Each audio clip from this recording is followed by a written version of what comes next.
So, evening, all the aspirants present here. Today's topic is trauma and burn, and the faculty that we have here is Dr. Arun Raja Thangavel. Sir, over to you. Thank you. Hi everyone. Sorry for the delay in setting up the IT. IT always causes some delay. It's universal. As Fatma introduced me, I'm Arun. I work currently in UK as a senior clinical fellow. So I passed my EDIC exam in 2024. I took a course with Farz Academy. I found it hugely helpful, and now I've joined as a faculty in teaching. So this is for the crash course I prepared, but never forget to believe in yourself. That's what will carry you towards the success. Few ground rules. My classes are going to be very interactive. I depend on you guys to come up with the answers and take it from there to maximize your benefits by treating it like a mock exam. Uh, can you see my slides and hear me well? Just say something in the comment or unmute yourself so that I know I'm audible. Neil, yeah, great. Thanks, Raj. Yeah, I don't want to waste time in the introductions. If you can introduce yourself briefly in the comment section, that will be usually helpful so that we can interact better. So please keep videos on if possible. I know some of you might be working, so that's absolutely fine. And we'll take it from there. So how this is going to work is I want you guys to type in the chat your options. So then we can see and discuss the questions. If that's okay. Yeah.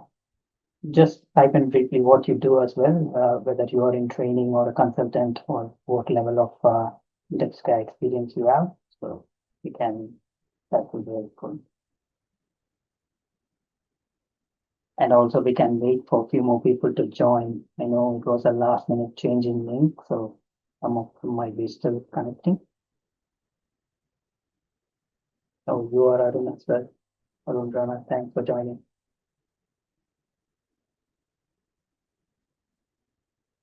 So yeah, go ahead, type your answers.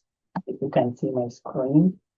35-year-old male following a high-speed motor vehicle collision is transferred to the trauma center. His audio is unclear. Let me increase volume. Is that better?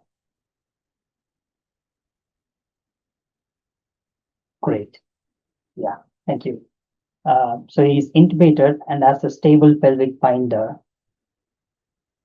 in place. Fast is negative. Oops. Fast scan is positive. His blood pressure is 85/40. Heart rate is 135. Is cold, clammy. After 2 liters of crystalloid and ongoing blood transfusion, there is no improvement. What is the most appropriate next step in management? So type in your answers. Yeah. Raj says A. So I want all of you to respond if possible. Or if you want to unmute and talk, you can do that as well. Then we can discuss the answer.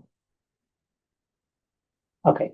So a few of you are sent D, Rebova, we'll discuss that.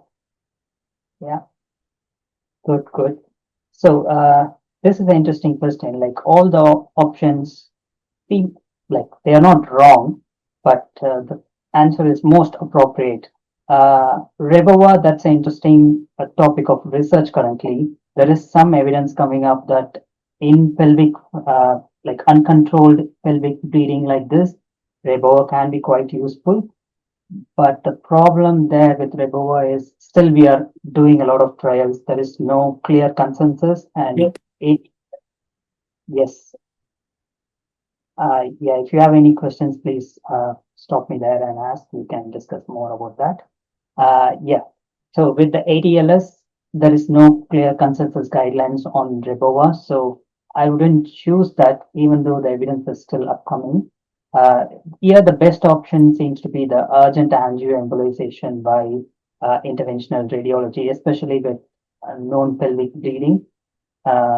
So they wouldn't go and do exploratory laparotomy for these cases. And nowadays, more and more, we are shifting towards interventional radiology. so that will be the answer of choice. For those who answered albumin, so albumin, um, not a, it's not like a wrong answer, but I think more definitive management here is controlling the bleeding. So I would go with C. And yeah, this is the Reboa technique for those who don't know. So basically, it's like a Foley's catheter. We pass it down the femoral artery and place it in the aorta and inflate the balloon so that below the level of aorta, if there is any bleeding from where the balloon is inflated, it can be controlled. As it's only a temporizing measure and it causes perfusion problems in the lower limb, it's only for a short duration for like few minutes before we can do any definitive control. So it's being trialed in UK as well as Reboa trial. Those who are doing air transfers to the trauma centers, if the patient is having uncompressible bleeding below the level of like abdominal aorta, then they are doing this. And it's currently under trial, so there is no clear evidence. So we will have to wait for few years. Maybe it's a good opportunity, like good option in the future for the same question, but currently I'll choose C. Yeah. Okay, moving on. Which trauma scoring system does not require knowledge of anatomical injury and predicts mortality accurately? I know it's more of a reading in between the lines question. Give it a go. Is it abbreviated injury score, injury severity scale, revised trauma score, emergency trauma score, or stress model? Okay, it's a bit scattered. Fine. So this question I have taken from the modules available for from the European Society of Intensive Care. So if you have become a member of European Society ESICM, you get the access to the EDIC modules. So those are really important for the exams. Some questions can come directly from those modules. So I would strongly advise you go through those modules. And it's a quite good material to read as well otherwise. So for this question, the answer is D, actually. So if you look at the question, so abbreviated injury scores definitely needs anatomical knowledge. So it's based on which region you give like score of 0 to 6 based on the severity of the injury. And injury severity scale is basically you just square the top three abbreviated injury score of the 6 systems. So maximum score you can get up to 75. This 0 to 6, 6 is the severest end of the spectrum. It's not life sustaining. So maximum score for the ISS will be like 5 in each, and you can model. So the stress model is a mathematical model. It predicts mortality very accurately, but it needs anatomical knowledge again. It kind of combines ABC, abbreviated injury score, ISS, and revised trauma score.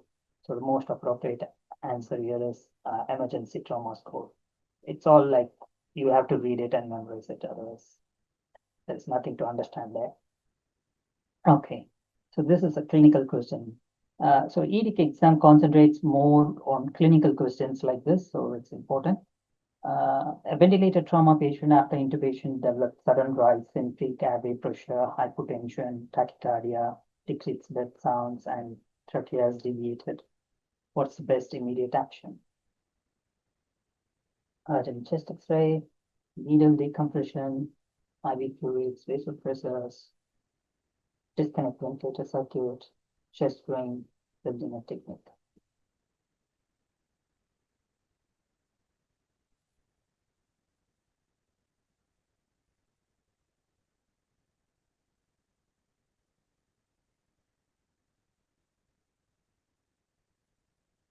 Yeah, Victor says B, Bala says chest drain. What everyone else think?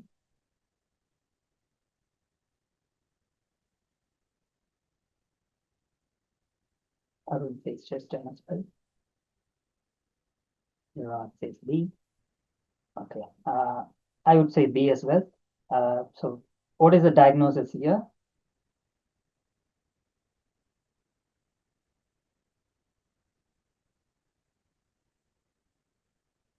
Feel free to unmute and talk.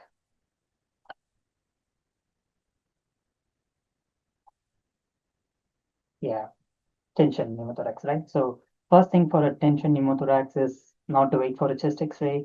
It takes some time to set up the drains and stuff, right? So needle decompression is the first thing to do.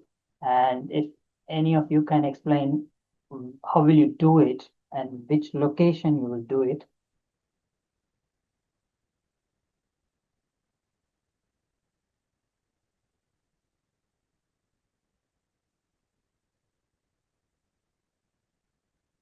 How will you perform needle decompression? That is important for both PD part 1 and 2 as well. Even clinically, you should know this. Okay. Arun says mid-axillary line. Do you all agree with that? In the fifth intercostal space?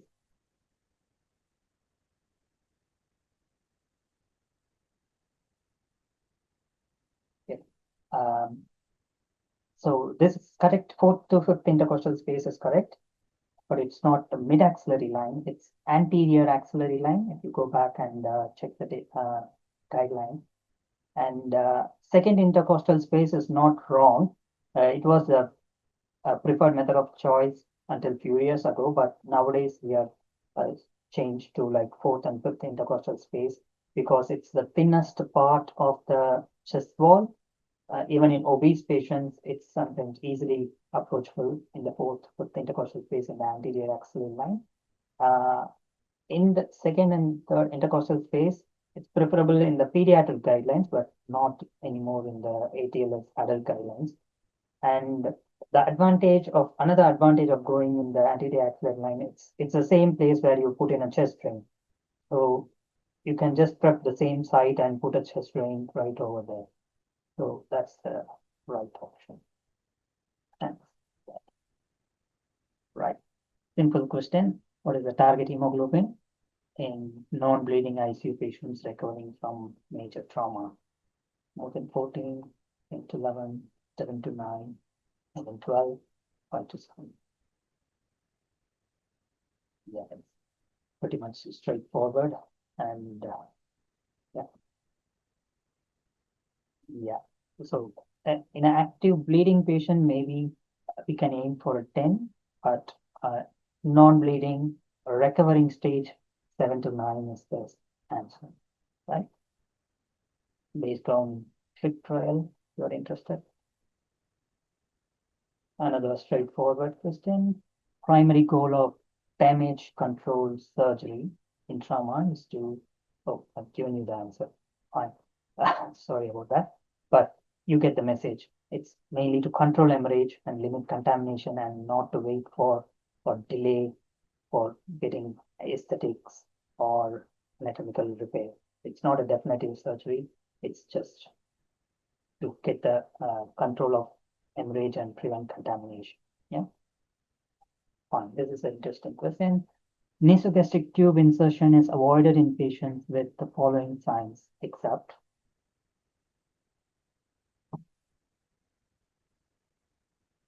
why you think about it. In pediatrics, the recommended first option is anterior axillary line, mid axillary line, sorry, mid clavicular line. But in adults, it has gone to like anterior axillary line.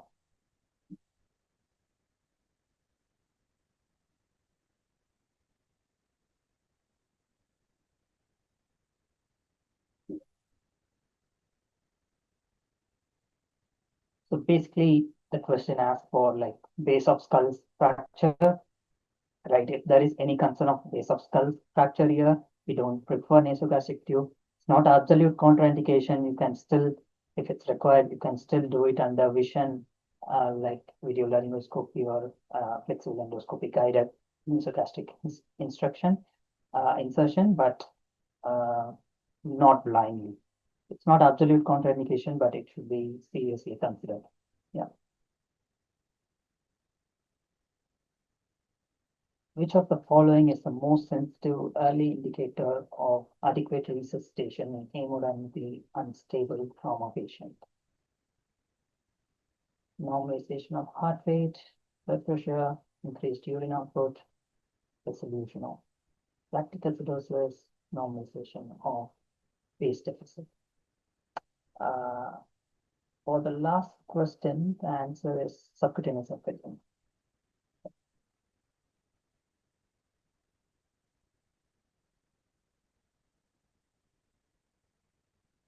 Sorry, I'm a bit rushing because we started delay and I have like few more questions to discuss. Don't want to waste your time as well. Okay, so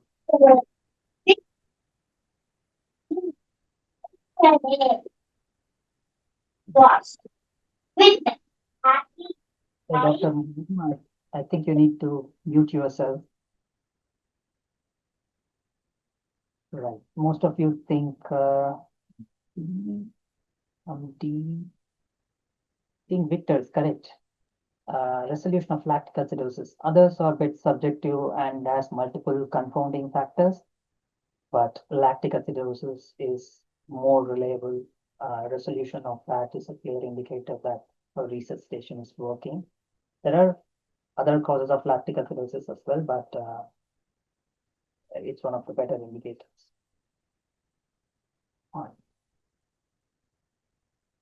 Trauma patient admitted overnight with multiple rib fractures and is on a pressure control mode of ventilation. He is desaturating. Fats are 88, FPU is 80%, PEEP is 12. What do you want to do next? Increase PEEP, switch to APRV. If you don't know, I will explain that in a minute. ROAM, initiate recruitment maneuver, ECMO referral.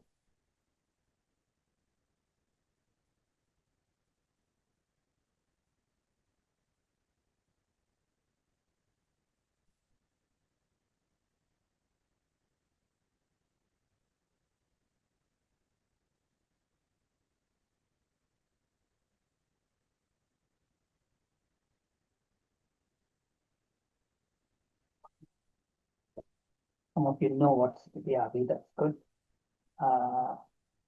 Right.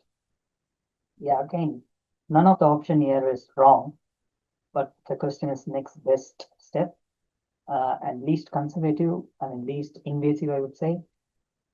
So most likely the patient is having some pulmonary contusion or simply atelectasis, collapse, poor pain control, and yes, collapsed lungs, right? So I would just do a recruitment maneuver by whichever method. If you think about other options, increasing P per se, I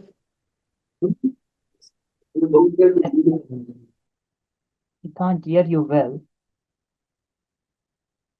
Was that a question? Okay, we'll come back to that. So just a peak, increasing peak, is it going to increase oxygenation? The answer is going to be no. PEEP works as a de-recruitment method. It doesn't increase oxygenation, it prevents de-recruitment, thereby controls oxygenation and prevents deoxygenation, basically.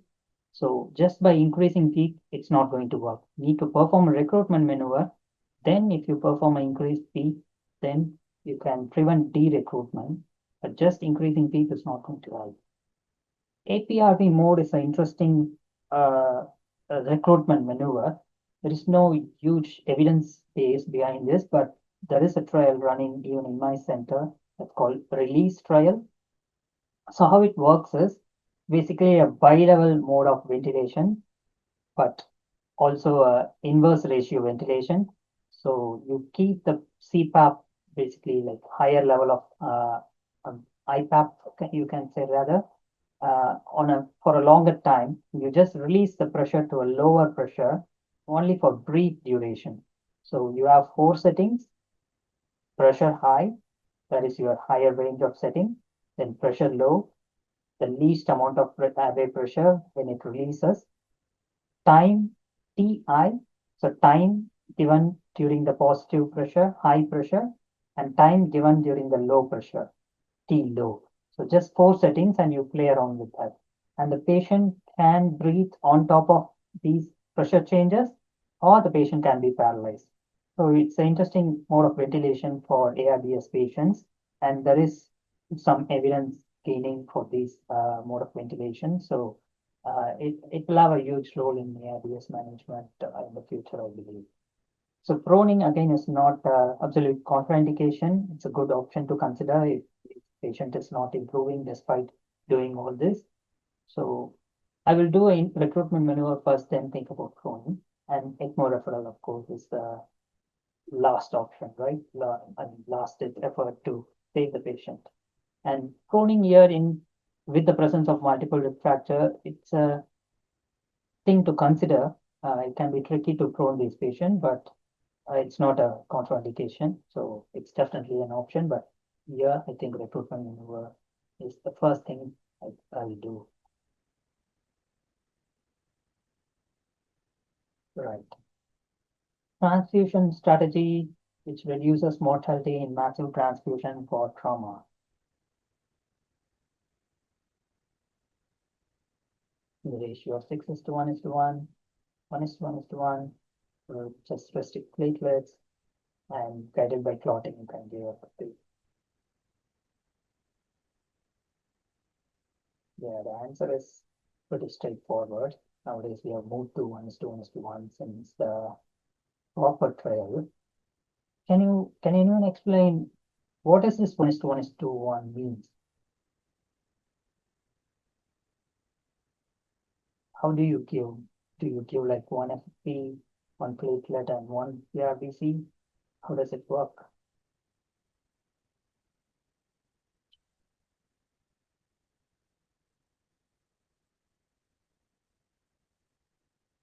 Yeah, want of time, I will just explain that.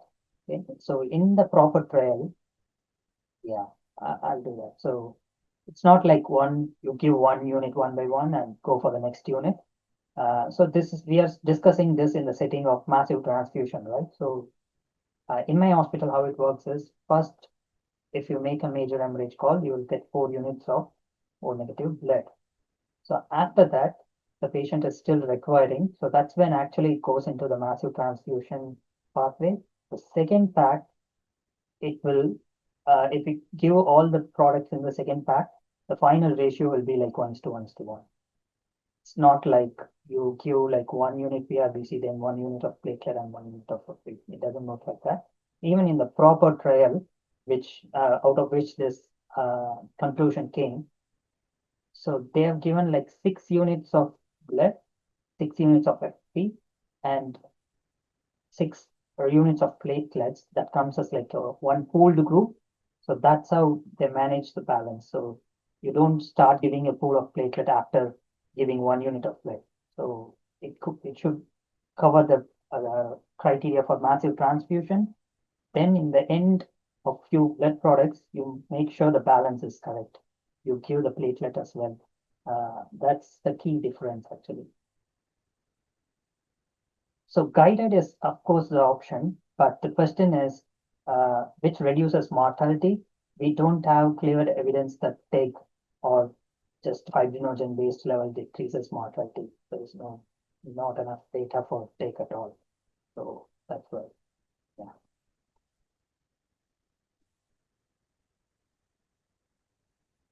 So which adjunct improves survival in traumatic hemorrhage if given within 3 hours of injury? Recombinant factor, tranexamic acid, desmopressin, cryo. The other options are quite not right. So we all know it's tranexamic acid, and crash trials are the ones which brought some evidence for the tranexamic acid. So go read about it. So I have 10 more questions in traumatic brain injury and 10 questions in burns. Which one do you want to go first? Traumatic brain injury or burns? I don't think we can do both. burns. Right.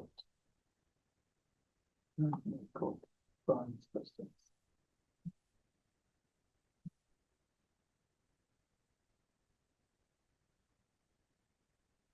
Cool.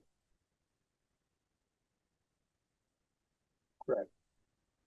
So a 28-year-old burn victim with 40% burns, 36 hours post-injury, urine output has been decreasing and is on ventilator. The abdomen is distended and tense.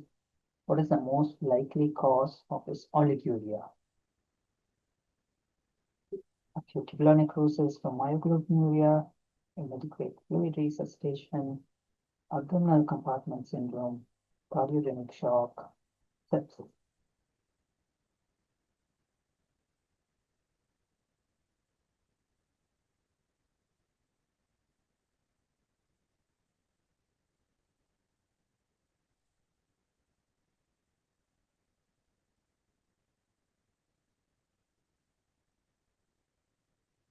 Yeah, I agree with you guys. It's abdominal compartment syndrome. And why not other options? I know ACS fits better. Um, Acute tubular necrosis can be a reason as well. Why not ATN or inadequate fluid resuscitation? The key thing here is like we are resuscitating this patient with a lot of fluids, and that's the reason they go into abdominal compartment syndrome, right? They develop bowel edema, situs, and that's how they have the tense abdomen developing. And it occasionally, like the timing is like 48 hours, 36 hours to 48 hours. That's when you develop this syndrome.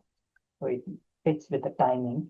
And acute tubular necrosis often occurs within like 12 hours when you have like severe rhabdomyolysis and myoglobinuria. And often they are over resuscitated with fluids rather than under resuscitation. So that's the most appropriate answer. Patient with large full thickness burn is undergoing a acherotomy to the right forearm for a clinical sign of compartment syndrome. The incision should extend along the volar surface, dorsal surface, medial and lateral aspects, volar and dorsal surface along the line of the radial artery.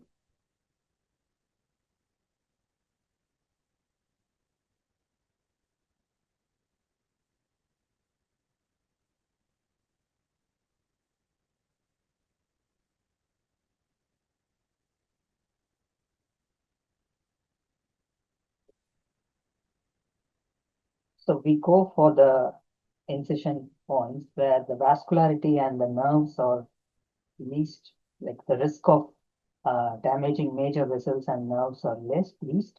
So these are the lines as per the diagram I've shown where we perform the acherotomy. It goes along the medial and lateral aspects of the forearm and even in the legs. And in the thorax, you can see the lines. So we are trying to avoid the major vessels and nerves. Just the following is the least appropriate fluid for the initial resuscitation of a 20 kilowatt with 50% burns. Ringer lactate, albumin, sodium chloride, plasmolite, FFP.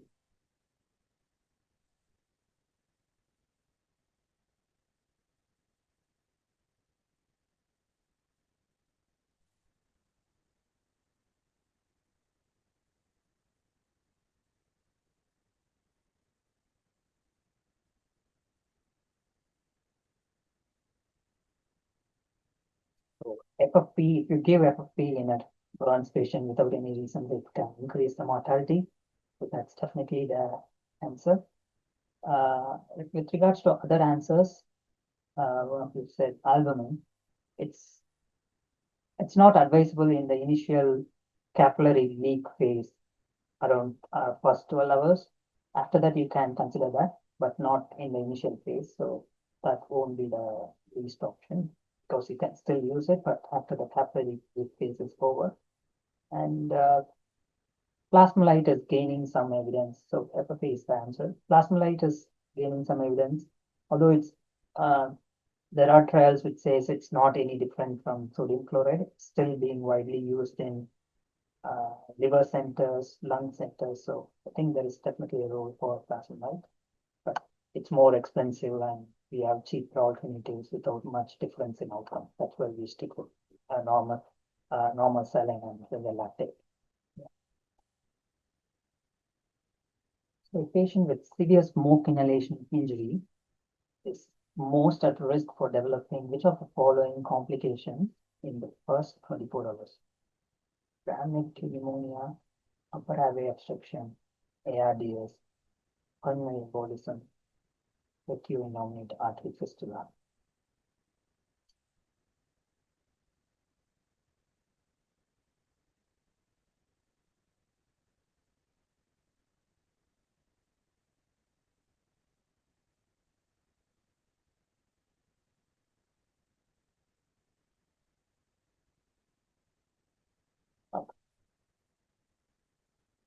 So again, the patient can have all these problems, but within the first 24 hours, the most important concern is upper airway obstruction, second due to airway injury. ARDS does develop, but it takes 34 to 48 hours, like maybe even the third day. So it takes a while to go to the ARDS stage, but upper airway obstruction is the right answer. Burn patient is receiving high dose morphine infusion for pain. Best monitoring parameter to detect early respiratory depression is respiratory rate.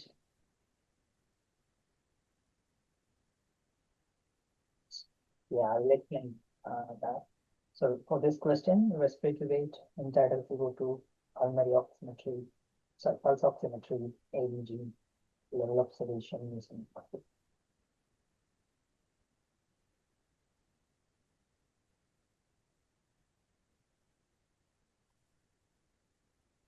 So explaining to Arunima, so the mechanism is direct injury and inflammatory response to the injury causing airway edema.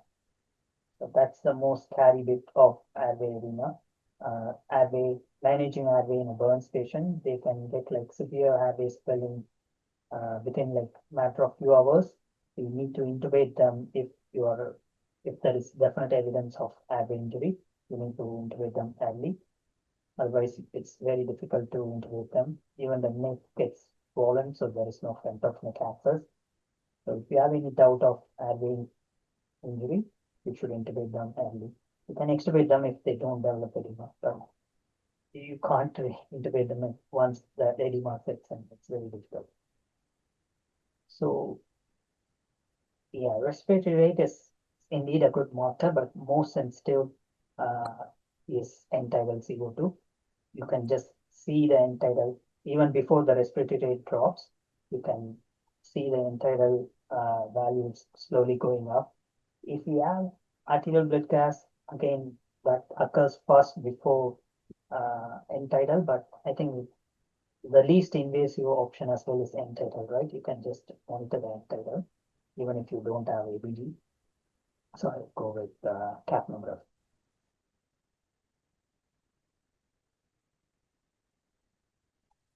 The Brooks formula for Burns resuscitation calculates the total fluid requirement for first 24 hours as 2 mils the percentage of total body surface area and body weight, off given in the first 8 hours, or 4 mils for the same, or 100 mils for 24 hours, or 4 mils for the 24 hours, 2 mils for 12 hours. We all know Portland formula, so what is Brooks formula?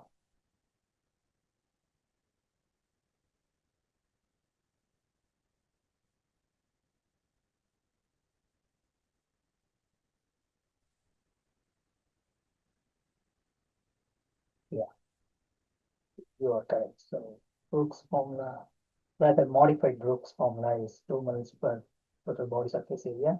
The main complication with sticking to Parkland formula is you get fluid creep and abdominal compartment syndrome if you strictly stick to the formula. and it's quite a lot of fluid to give if you strictly follow the pattern. So that's why Brooks formula came, and we just use half the dose basically for that, and seems clinically more reasonable to use modified Brook. And there's another rule of 10. Again, it's given in the EDIC module for burns. If you go through it, all the three formulas are discussed in detail. So it's a good read.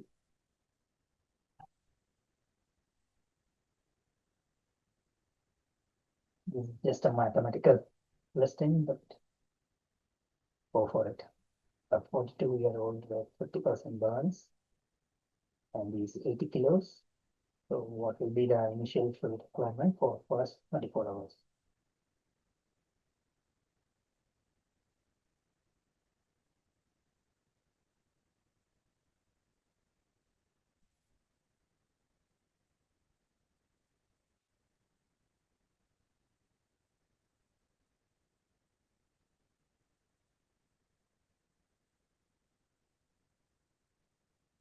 I'm rushing through these MCQs, but it's important you manage time during the actual exam. Most of the questions in the exams are going to be have a lengthy body, like you have to read through it. The question may be absolutely different from initial 4 or 5 lines. So you need to read fast and manage your time. I didn't feel I was rushing in the exam. Yeah, if you don't manage your time well, it can be a problem. So practice MCQs. That's how you increase your speed as well. Yeah. So C is the answer. You just need to make apply it in the formula and get the answer. Fine. 40-year-old male is rescued from a house fire, confused, agitated. Pulse oximeter shows a SAPS of 99. Carboxyhemoglobin level is 28%. What is the most appropriate immediate management? Continue monitoring on room air, give high flow, 100% oxygen via non-rebreather mask, give hydroxycobalamin, start hyperbaric oxygen therapy immediately on site.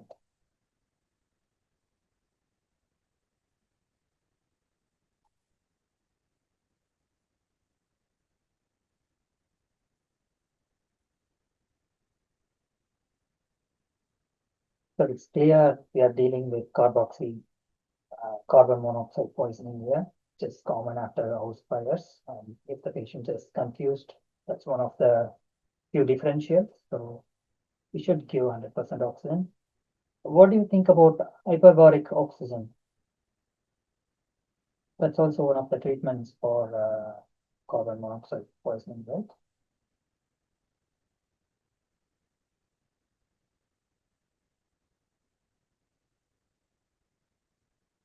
Problem with hyperbaric oxygen is it used to be one of the treatment considered, but I think there is a recent trial which suggests increased mortality with hyperbaric oxygen, so it has gone out of favor. And you don't see hyperbaric oxygen in most of the hospital setups. There are available in some other setups, but not in hospital. And you have to move the patient to get it, so it's difficult. So answer here is 100% oxygen.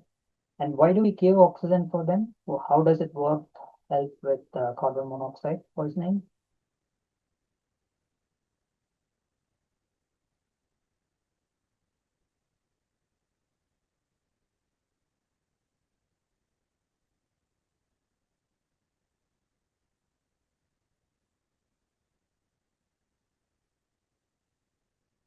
Bala, Victor, answer B. Why do you think so? How does it help?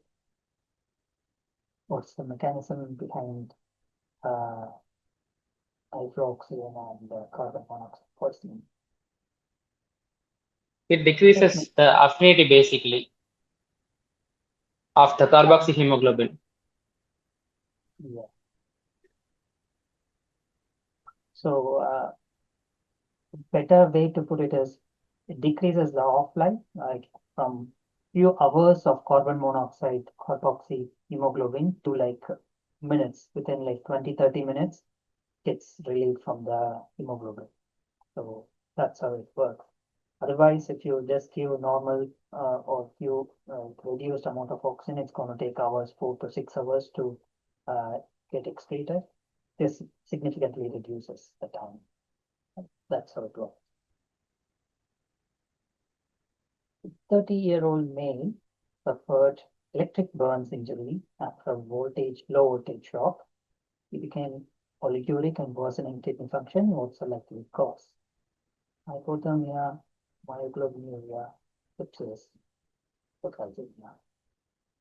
That's pretty straightforward.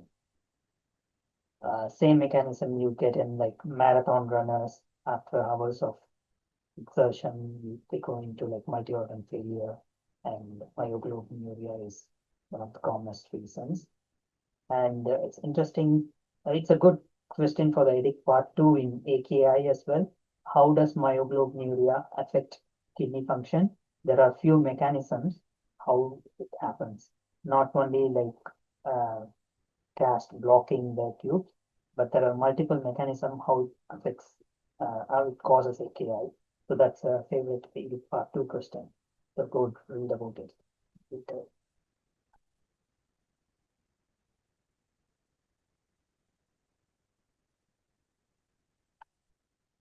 That's the last questions from Burns. We are on time. 35-year-old woman is rescued from industrial fire in a closed space. She is comatose, hypotensive, and has lactic acidosis, lactate of 14. Carboxyhemoglobin is 5, which is the most appropriate antidote. Sodium thiosulfate, hydroxycobalamin, methylene blue, or NS system. But you have answered in C. Interesting, you are unanimous in C. Most appropriate answer is hydroxycobalamin.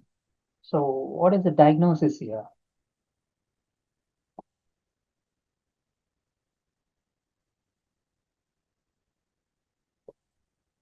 Yeah. Cyanide, right? Cyanide poisoning is what we are concerned about. Carboxyhemoglobin is slightly elevated, but that's not the reason.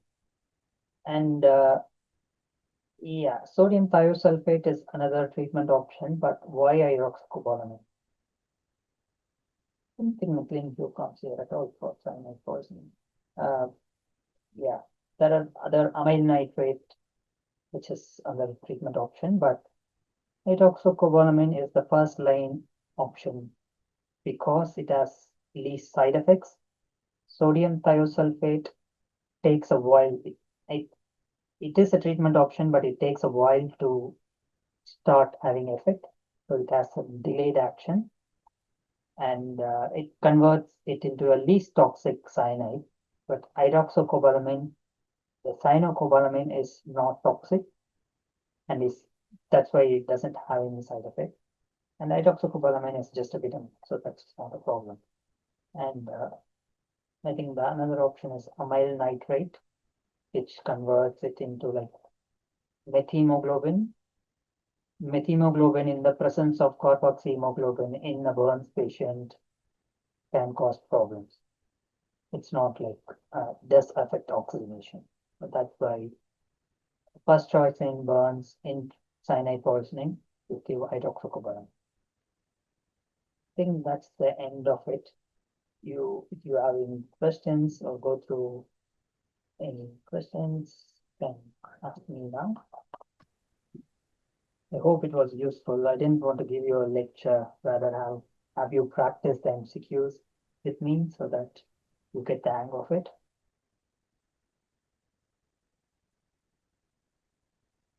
You're all sitting exam in the next year, right? So you have some time before you appear for the exam. So take some time and read the modules. It's really interesting. It is time consuming to cover all the modules, but at least for the few important topics, if you go through them, that will be helpful for the part 2 as well. The same material you have to read for part 2. So it will make a head start for the EDIC part 1. EDIC part 1, it's easy to pass. It's not super difficult. if you have worked in ICUs for 1 or 2 years, even, I think it gives you good confidence because it's more clinical exam rather than like technical or memory based. And it's not like NEET. It's if you have worked in ICUs for some time, if you have seen all kinds of cases, then you can easily pass the exam. Yeah, few reading tips, as I said, the materials. Any MCQ books in critical care should be okay. And Farz Academy, you can go through the materials. There are like a lot of materials available. And reading textbook, it's never outdated.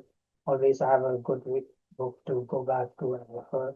And there are a lot of online materials which you can use, especially the ESICM module. I strongly recommend that. And practice some MCQs to make sure you can finish like all the questions in the 3 hours. I think that's more important as well.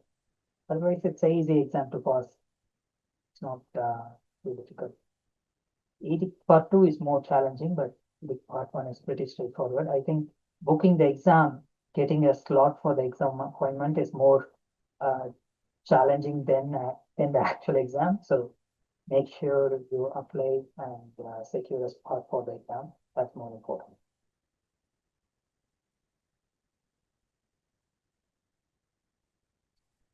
I think if you guys don't have any questions, you can end the class here. Do share your feedback with the coordinators if there is any way we can improve. Yeah. Okay. Thank you, guys. Meet you in the next class. Thank you, sir, for your time, and thank you everyone for joining.